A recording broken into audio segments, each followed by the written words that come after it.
అందరికీ నమస్కారం. ఈరోజు మనం చెప్పుకోబోయే కథ సమదృష్టి కథ చాలా బాగుంటుందండి. వీడియో నచ్చితే లైక్, షేర్, నా ఛానల్ సబ్స్క్రైబ్ చేయండి.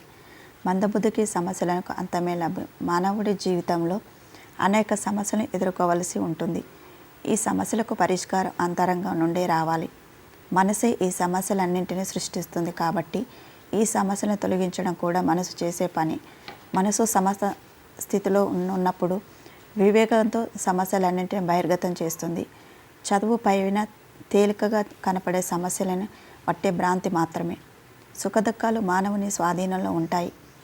ఈ రెండింటిని సమదృష్టితో చూడగలిగిన కళ అభ్యసించాలి. అప్పుడే దుస్థితులన్నీ తొలగిపోతాయి. కానీ అది అంత సులభమా అంటే అవుననే చెప్పాలి.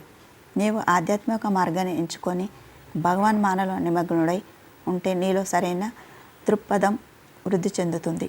అందువలన నీవు ప్రశాంతంగా ఉండగలవు.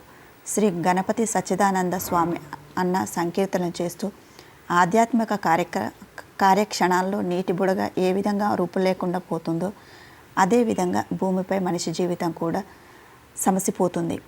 ఈ వాస్తవం మన హృదయంలో నాటుకుంటే మన జీవితం సఫలీకృతమై ఉపయోగకరంగా ఉంటుంది.